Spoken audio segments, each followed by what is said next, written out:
I wasn't living beyond my means. Then one day I'm like, I want to buy a car because anytime I want to drive my mom's car, the driver has to go with me. There's a curfew. I have to come home by this time, so I want to buy my own car. I didn't think of buying G-Wagon because that was not my level. I had not reached there yet. I felt I'll buy a small car because that's where I am as at that time. Let me gather money. I traveled outside, went to work, boreholes. So after that long period that they sacked me to Ghana, no, I hadn't been back to. So after years passed on, and I had gathered some money for my acting, the small gigs I was doing.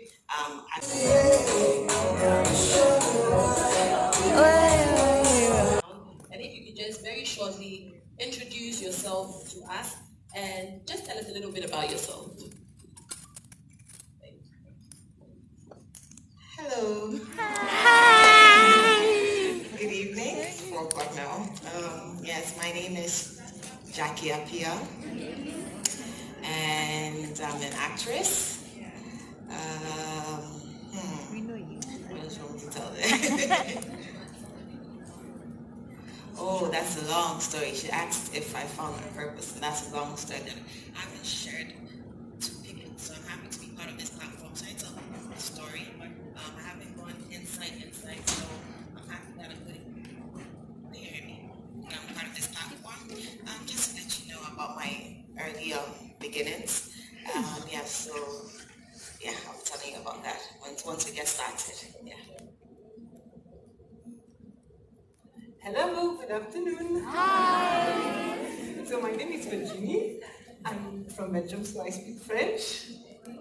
I'm the mother of 4. I used to work in engineering, and then I had my first baby. Let's do the story with the purpose together. And my first son, I was allergic to plenty things. He had rashes and intolerance and everything. So the doctors told me, you can give him medicine, he's a newborn, give him antihistaminic, anti-reflux, and he will be fine. But I was not okay with that. So I started looking, what can I do to help my son? And I started looking into natural things, herbs, essential oils, and this is how my purpose journey started. And I love to study still now. So I studied herbalism, I studied nutrition, I studied aromatherapy. I eventually healed my son, and it became my purpose. So I'm taking care of people, I'm healing them, and after a few years, I came here in Ghana 4 years ago, and somebody told me, why don't you make it a business? So this is how Tree of Life started. It's a 10 years old journey that became a business. And so now,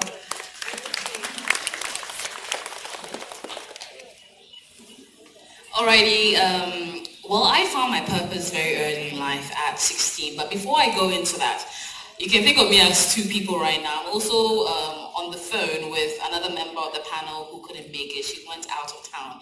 Jifa Kiamatam. She's my colleague at City TV, the host of Breakfast Daily, and honestly one of the most inspiring women I've ever met. So she's on the line. Hello, Jifa, can you hear? Yes, AJ, I can hear you. Thank you so much. If you guys can hear me, can you clap so I know you hear me? Awesome. I am so sorry I couldn't be with you. I really wanted to come, and a big thank you to AJ for making this possible. So my name again is Jifa.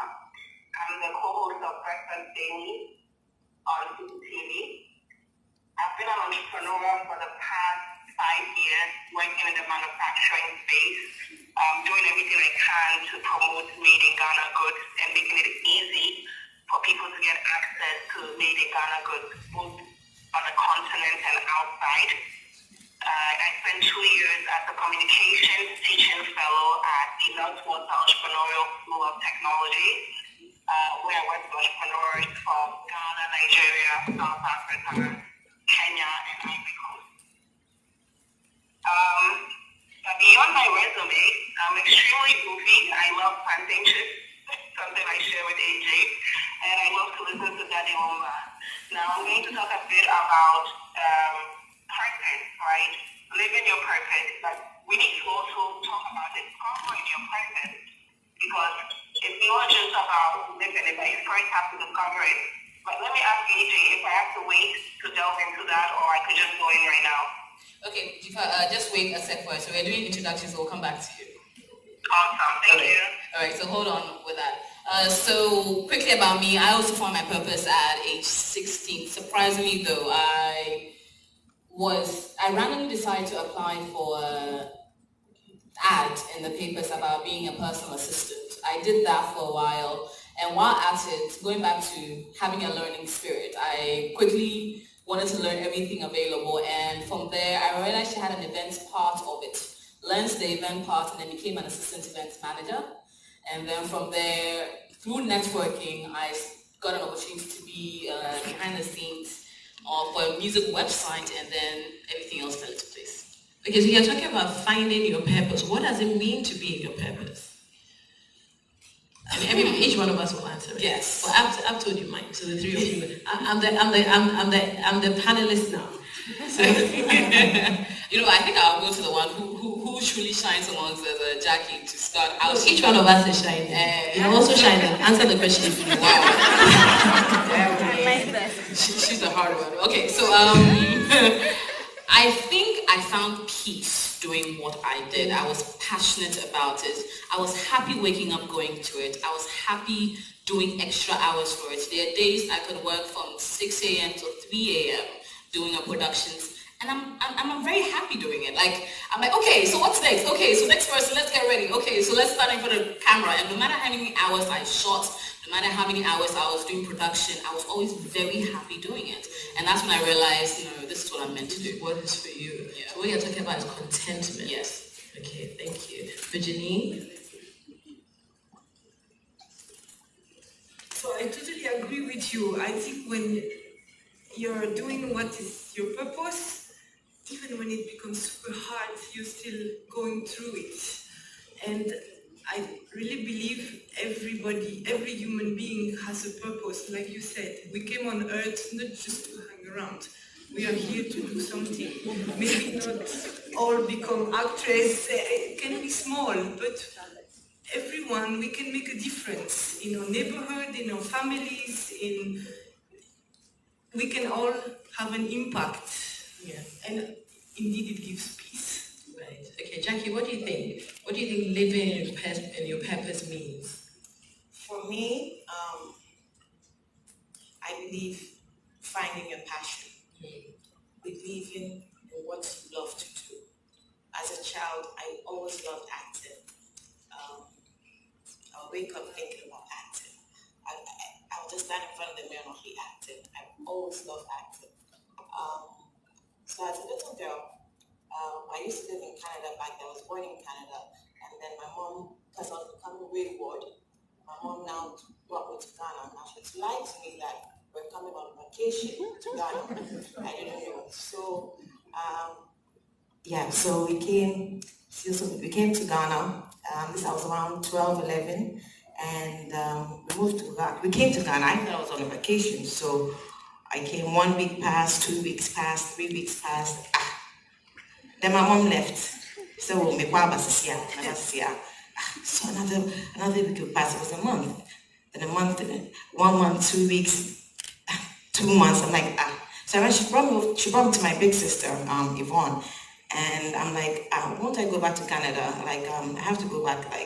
School has started. She said, "She, won't go, baby." I'm like, what?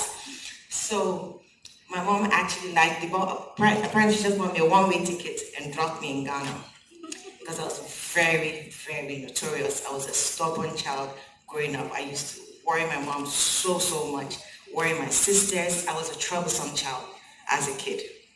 So she brought me to Ghana to get training. So back then, I didn't understand. I was sad. I'm like, wow, these people lied to me. So I decided that, okay. So a year passed, 2 years passed, 3 years, and I started getting used to the system. I'm like, okay, what is it that I like doing? Since I'm not going back to Canada, let me find something to enjoy myself. What is it that I like? I said, okay, I like acting. So I joined the drama group in church. And I was part of it's called Representative. I attend the Action Chapel Ministries, Action Faith Ministries. yes, I was part of the drama group where we go to schools, secondary schools, and do some plays, and then I started acting in school as well. So I enjoyed acting. So I was beginning to get used to the place. I loved Ghana. I was happy now. I wasn't thinking about Canada anymore. I was just happy. So one day, now let me tell you something before I start. Okay, so fast forward. Anyway, so I met a friend who told me about a competition that was going to come up shortly called Hal Jackson's Talented Teens, and it's a competition for young girls to exhibit their talents. And I'm like, okay, I really know how to act. I'm an actor, so let me do acting. So it's organized worldwide. So when you come to the Apollo Theater in New York, and you compete amongst other girls. Unfortunately for me, I did not win. I was first runner up, and I was sad, but at least I was first runner up. So a writer came looking for me backstage, and he said, "Wow, I like your performance. Do you want to be part of a series called Things We Do for Love? It will be on shortly. So if you want to be part, why don't you come for the audition?" I'm like, okay. So later on I called him, and the audition, I met him. He's got Eddie Sedo Jr. and Ivan Kwashika, and they auditioned me. And that's when I got my role as Enyonam in Things to Do for Love. Now, that's when I was beginning to understand, so I was happy. I loved doing what I was doing. I remember when I was young, I didn't care about my pay. I didn't care if you would pay me or not. I just loved being on set. I would go on set, and they wouldn't shoot me the whole day. I'll go back home. I wouldn't get angry. I was just happy to be on set. So I'll go back again. Don't use me again. I'm like, anyway. I'm just happy being around actors, and this is what I love doing. So sometimes when the end of the month came and it was time for us to pick up our checks, I wouldn't even pick up my check. My money would just be piling up in the office. And then they'd be like, "Jackie, won't you come for your checks?" And then I would eventually go for my checks. So I loved doing what I was doing as I was a child. I enjoyed acting, so I never made money first. What would you say living your purpose means? Doing something that you're fulfilled with. Okay. I love acting, and I'm seeing myself now. I touch many lives. I go around the world, and I go to different African countries, and I see people who watch African movies. I'm like, wow, we've gone this far, and I'm happy. I'm like, wow. You're making an impact. I'm making an impact. That's amazing. Let's go to Jifa. Hi, Jifa. Yeah. Hi, Jifa. Jifa, can you tell us, what would you say living your purpose means to you? Okay. So I would like to think of purpose as the unique thing that God gives each and every one of us when we're born, right? So we're in a room full of women, and there are about 100 of us, but each and every one of us has something authentic to us, and that's the thing that we're destined to be. Like I was saying earlier, the tricky part about your purpose is that it's not entirely visible or obvious, right? So it's not like you see it immediately or you won't see it. It's a journey that you have to go through. First, discovering yourself. So who am I as Jifa? What makes me happy? What doesn't make me happy? And what career path am I intrigued by? And then the second thing you have to ask yourself is, what am I good at? What are my skills and my talents? And the third one is the world around you. What's going on in the world, the generation you're born in, and how can you ensure that whatever skills and talents you have will be relevant to your environment? So for me, my journey began 10 years ago. I was a shy, introverted high school student. I couldn't even stand in front of the class to talk because I would always be so insecure about people looking at me. And I had no idea what I wanted to do in life. I had no idea what my purpose was. But I did know that if, God forbid, I died today at 16, I wanted my life to count for something. I wanted the 16 years I had been on this earth to mean something, and so I was determined to figure out what I wanted my life to stand for. Now, I had a small problem because everyone else around me were not living their purpose. It was a luxury they couldn't afford. They had bills to pay, family members to take care of. So all they wanted to do was just find a job that will give them money so that they can take care of their responsibilities. So now you have a 16-year-old girl who wants to know her purpose and doesn't have people around her to help her discover it. And so I started reading, right? So, and I also want to make a point here that discovering your purpose is actually a luxury. We don't all get to do that, or even living your purpose is a luxury. But some of us might have real world responsibility, and that might be that you can still embark on the journey of discovering it, right? So if I want to be an actor, like Jackie Appiah, or I want to book a radio show like AC or something hall, but right now I need to work as whatever case may be, a teacher, and then it doesn't mean that they are better than me. It just means I'm going to spend maybe the next 5 years discovering exactly what my purpose is. So that once I take on my responsibilities right now and I have that opportunity, I'll have 5 years in experience to prepare for that opportunity. So if a movie director in my directing field or as a teacher, and they say, this is your opportunity, I will be the best at it, because I've been spending the past 5 years discovering it, preparing for it, practicing it, and not necessarily living it just yet. Right, okay. Thank you so much. Sorry? Thank you so much. I want it to be very, very interactive, so we'll keep talking, we'll keep coming back. So just short answers and then so we can keep going around. I want to ask you as well, seated. What would you say? I want it to be very interactive, so you chip in as well. What would you say living your purpose is? Does anybody have a definition that is different from what we've said here? Or is there any question on that now? Living your purpose. Yes. Very short.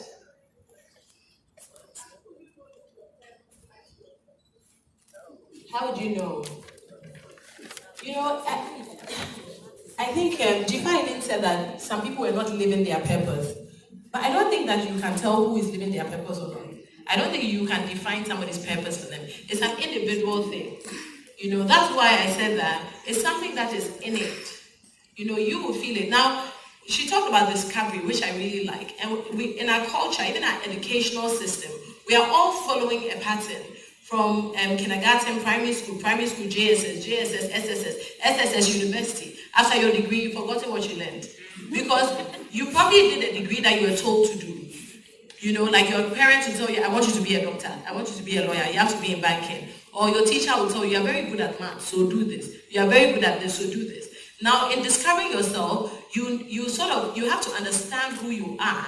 And then you know what it is you want to do. That's why I sort of like the UK and US sort of education system, where you can take a year out if you want to. So after SS, for example, you can actually take a year out to work, to temp, to do certain things. During that period, you can discover yourself. You can then start to, know the things that you like, the things that you're enjoying, the things that you don't like, and that can lead to your purpose. That can lead to you finding what your purpose. Okay. Who is passing the microphone? Okay, sorry, there's a lady at the back. Okay. Yes, hello. I think one thing I will add is that I personally believe that purpose is not necessarily always your career. And I think a lot of people align the two and make the two one. I'm a pharmacist, but I know that that's not my purpose. My purpose, and anyone's purpose, could be giving, it could be encouraging, it could be teaching. And I find a way to incorporate my purpose in my job. Right. So that's fantastic. Give a round of applause. And that is so true. Okay, now I like what you said. Your purpose is not necessarily like what your career is. So you don't necessarily have to quit your job. You can actually be living your purpose in whatever you are doing. We'll get back to that. Yeah, to add on to what she's saying, I believe we all must find our lane so we can run our race. Find your lane. Find what you can do, whatever makes you happy. She said she liked beading, so she was doing beads, you know. So I want to ask, what's your purpose in life? What's your purpose in life? To the lady who just, yes, so. Well, I recently discovered this past year has been really tough for me. And I got very sick. And in that time, I took the opportunity to get closer to God. And I found that the knowledge that I learned through my experience, I wanted to share with people. So my purpose is I found in teaching and encouraging.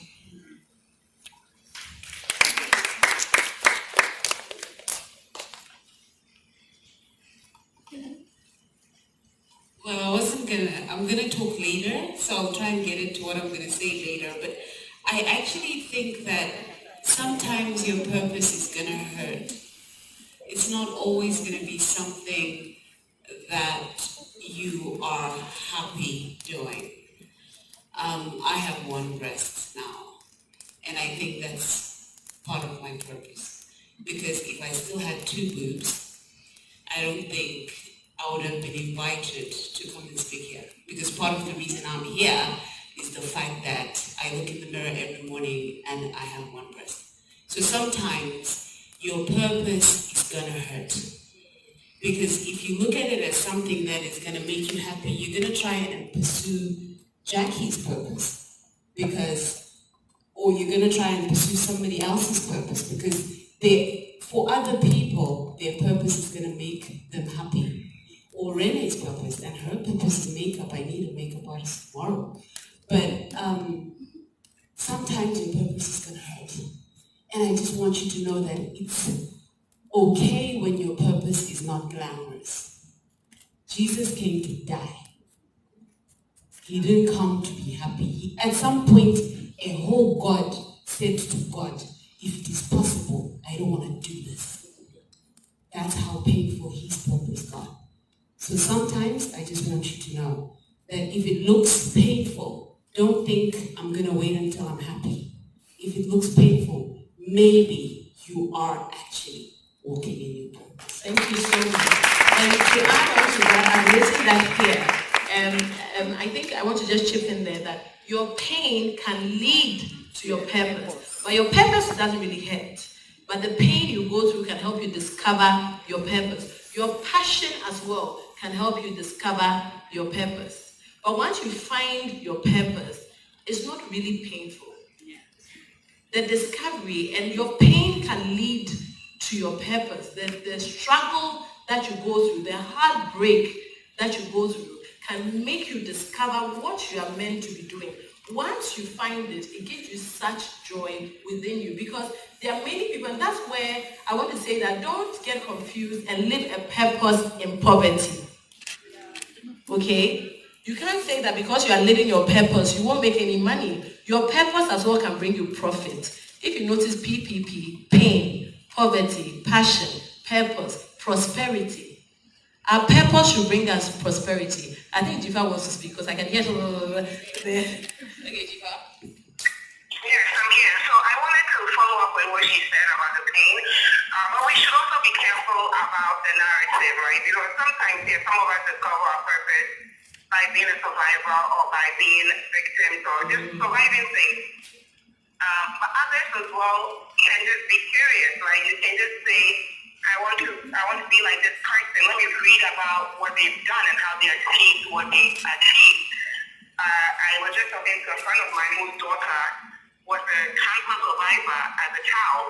So her whole life she thought she wanted to be a doctor to give back to patients of cancer. And she recently discovered she wants to be an entrepreneur, and there's nothing wrong with that. Right? Just because you survive something doesn't necessarily mean it should define you. And sometimes it's even liberating to say, yes, I survived this, but this is the other path that I want to venture into. So take me, for example, I moved back home at 22 as soon as I finished my first degree. I didn't know anyone in Accra. I grew up in Kumasi, Alabama when I was 11. I didn't like the fact that Africans were being treated as third-class citizens in someone else's country, and we were fine with being treated as third-class citizens. I wanted to know, is it so bad living in Ghana that people will be content with being treated the way they're being treated in someone else's land?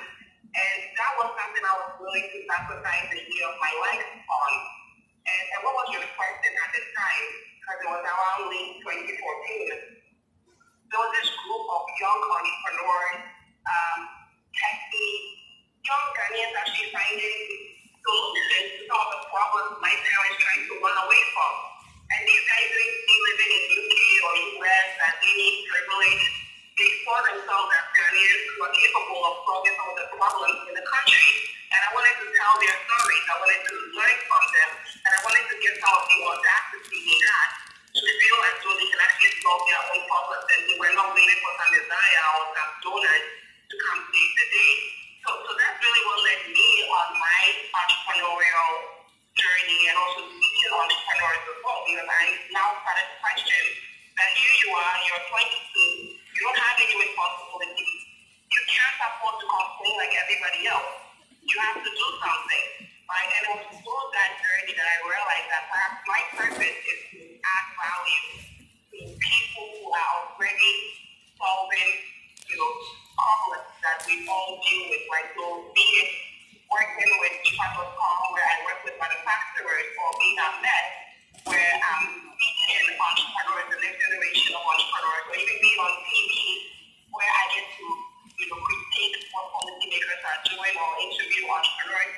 I'm adding value. So that's my purpose. So now I'm 26 years old. If I drop dead right now where I am, any day can tell someone, this is Lisa and this is what she did, right? And it doesn't necessarily know exactly my career, but what I spend my time doing has to be worth whatever God wants me to this world to do. Okay, that's a good one. I also want to ask each of us, you want to introduce? I would like to add something.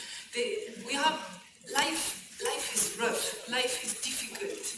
Like it's really hard. Even when you have found your purpose, you have some problems, you have some challenges, and they are here to teach you something.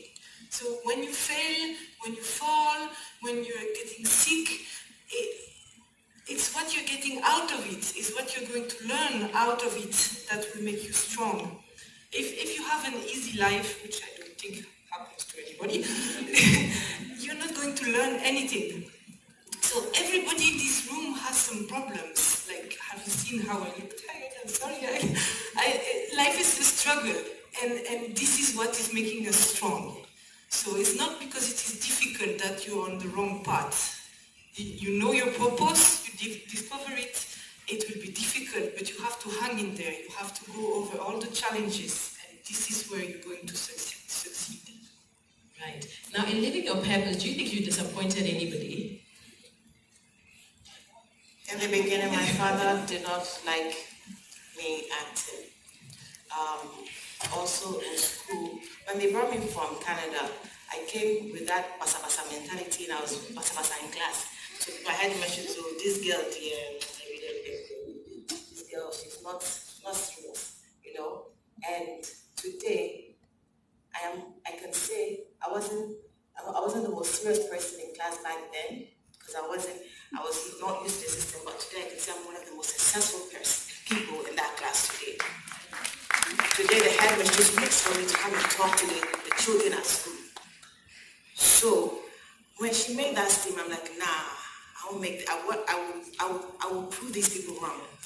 And I strived, so that I will come, so that one day this lady will come back, and that's what happened. And that is what happened. And I'm bluffing. That's the spirit. Yeah. So don't let anybody tell you can't do it. When they try and bring you down, let them know that there's a higher God out there. And that's what I did. And in the beginning, my dad too was saying, when he started seeing that I was on TV, he didn't understand. He called me, I'm like, what is she doing on TV? She has to learn what she's doing in school. I'm so keep quiet. You have an actress in your family. And he understand. But right now, so when time went on, and then he started going to houses or programs like, oh, that's Jackie Apia's father. You stand up and you be raving. Sonia stand up now back. And then he goes to houses, he now shares my DVDs, shares my VCDs. Back then there were VCDs, there were DVDs. He goes and do you have Jackie Apia's latest movie? He said, no, here, and he gives them one. So right now, so don't let anybody discourage you, because later in life, they will applaud you. That's if you do it very well. So then you should do it with a mind. Another P just came to mind. Do it in a way that people become proud of you. You be proud of your.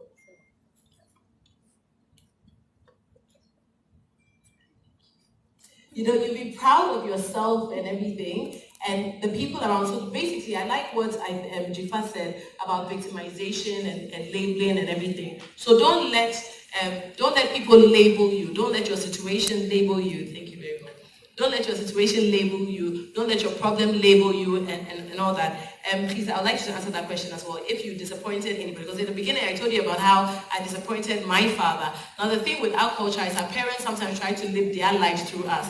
So if they couldn't be a lawyer, we'll be a lawyer. Do you understand what I mean? And so his disappointment was, he took me to such an expensive university, paid so much, and to him he said that now look at how I've reduced myself to Makola standard. And I'm like, do you know that there are some Makola women who buy houses with cash today?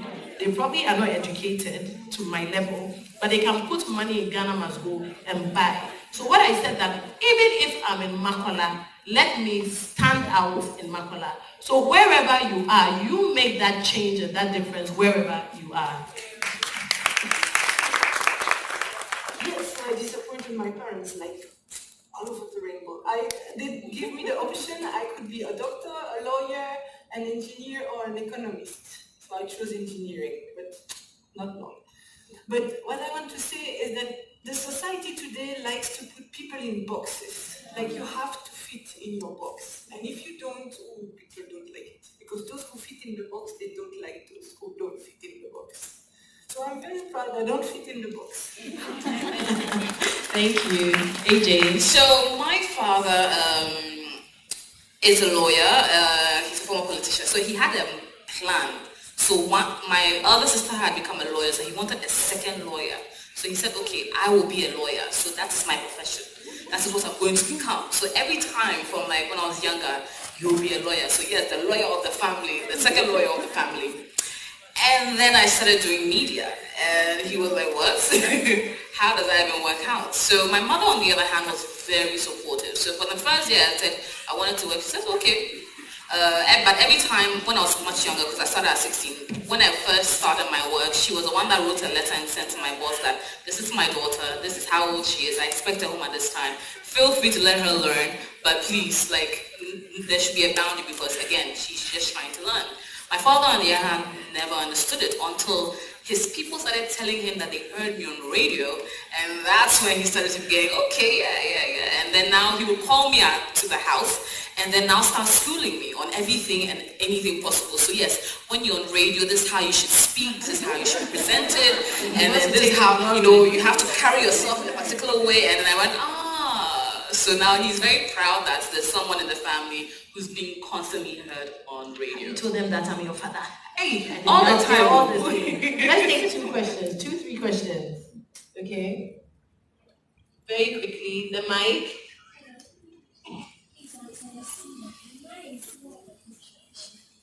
In discovering our purpose, I think we can ask ourselves questions like if you didn't have to worry about making a living or worrying about what people are going to say about you, what would you do with your life? If you are able to answer that question, then I think it's going to draw you more closer to your purpose. And also about the disappointment. Can I ask you that question? I'm on a self-discovery. I'm now discovering more about myself. And also about the disappointment. Actually, let's say you have been forced to go to school. Like you are not passionate about what you are doing, but then you are now discovering more about yourself and you found something you are passionate about. And you know your parents are not going to accept it. They are going to tell you, if you want to go into this, then you have a means to do that particular thing yourself, how should you start? Like, how should you go about things? Because you know that with a particular box you've been kept in, you will only be doing it because it's more of a responsibility, but not more of something you are passionate about. Okay, thank you very much. Okay, there's a lady here. Okay, let's do it very, very quick so we can round up.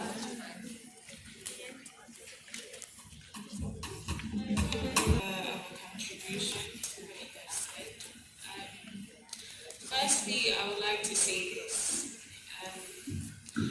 It is necessary for everyone in life to face defeat. But the most important thing is for you to overcome it. You have to learn to understand that nothing in life is easy. Nothing in life is straightforward. You're going to go through ups and downs, and you're going to get a lot of no's. But you have to just keep moving forward. As long as you stay true to yourself, you're definitely going to get there. It takes a whole lot. Thank you very much. Very quickly. Very, very quickly. Okay, so this is really, really quick. In discovering your purpose, how did you turn it into currency? That's all I want to know. Who wants to answer that? Yes. Great, good one. It's a hard shift. Like 2 years ago, I was herbalist. I was crafting teas to heal my friends, families, neighbors. And then suddenly I started a business, and now I'm business owner. So to make it a business, you have to learn the business skills. You are fortunate because you learned it at school. You had this formal education, but otherwise you have to get those skills. You have to learn accounting, you have to learn human resources for your people, and one skill that is super important to learn is how to show your numbers, because if you go to talk to a bank and you tell them, I have a super project, I can make this better than anyone, they're going to tell you, yeah. But if you bring your numbers and tell them, this is what I'm going to sell the first year, this is what I'm going to sell the second year, they are going to start to listen, and then you have a chance of building a business. So you need to acquire business skills, and it's rough. And I'll use myself as an example as well. So I told you I found that my purpose is in encouraging women, uplifting women and all that. And I realized that it affects their image and their brand. How do I turn that to currency? Now I can go to a bank and tell the bank, I'm not coming to give you customer service training. I've come to train your staff on their brand. That will reflect you, that will bring you more clients, but you have to pay me. I'm not doing it for free. Another way you can have, so you're uplifting women, you want to uplift women, you want to encourage women. You can have a conference like this, you have to pay for certain things, you ticket it. So people buy it and they come. You make money. And I think even with that, it boils down to our negotiation skills. I think for the longest time, when you do something and you like what you do, you find it hard, and at least I'm speaking for experience, find it hard to price it or put an amount by it. So maybe I am good at emceeing and moderating, but the problem is now, how much do I charge for it? What is your value? What is your worth? So now it got to a point that I now have to figure out, okay, I think I should charge for it. It's okay to give freebies to friends and family, but now you need to move to a point where family can put you down. I tell you, where you have to now put food on your table and find extra avenues to be able to make money, because your salary, our take-home salary doesn't take us home. So you need to find other ways of being able to earn more money and being able to at least be comfortable and be able to be a part of whatever it is that you need to be. So now the problem is us learning, and by us I mean a lot of females. I think there was research I read that females are less likely to charge their worth than a man. A man will enter and say, yo, I think I'm worth 10,000. You pay me or I walk. But a woman is like, if you give me 7, it's okay. Because we don't know how much the first is standard prices and how to price ourselves. So I think it's up to us to learn that as well. It's fear of losing as well. So you sell yourself for free. Because you can be very busy and broke. You can be very busy. So every day I'm talking here. Meanwhile, I don't have transport to go. So do not be afraid and try to prove to the world that I'm busy, meanwhile I don't have money. you know. So you have to put away that fear. The second thing as well is that not everybody is your client. Not everybody is your client. So not everybody can afford your services. That way as well, you can be able to put yourself on a certain standard. So EcoBank, for example, I'm sure they have prestige banking.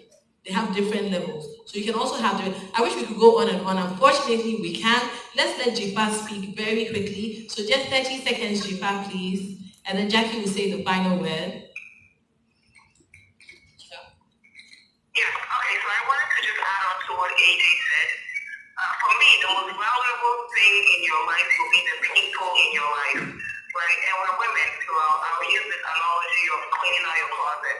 So every year, perhaps you clean out things that are tight on you, things that don't fit you. There are certain clothes that may have been bigger than you last year, but they fit you perfectly this year. You have to do the same for the people in your life.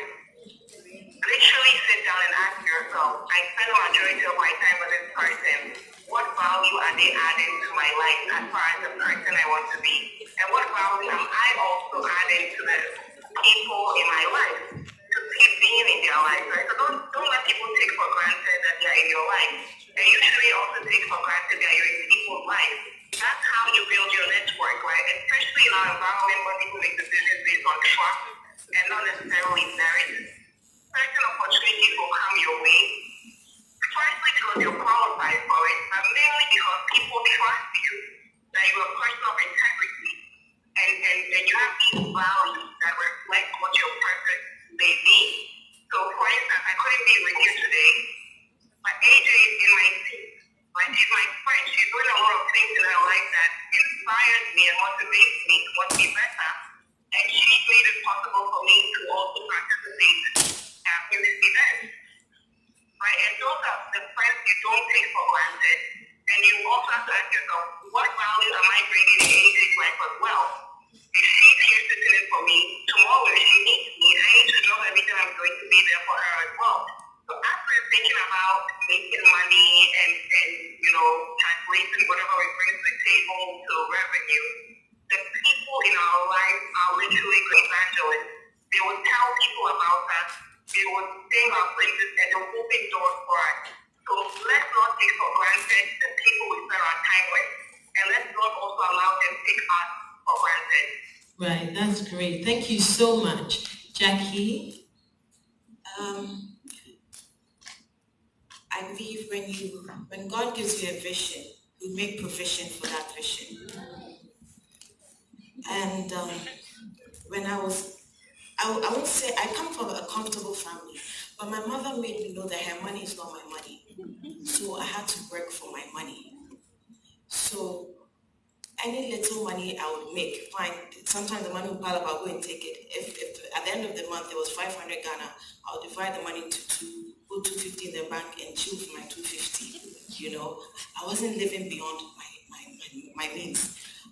Then one day I'm like, I want to buy a car because anytime I want to drive my mom's car, the driver has to go with me. There's a curfew. I have to come home by this time, so I want to buy my own car. I didn't think of buying G-Wagon because that was not my level. I had not reached there yet. I felt I'll buy a small car because that's where I am as at that time. Let me gather money. I traveled outside, went to work, boreholes. So after that long period that they sacked me to Ghana, no, I hadn't been back to. So after years passed on, and I had gathered some money for my acting, the small gigs I was doing, I finally got money and I bought myself a plane ticket and I traveled to Canada.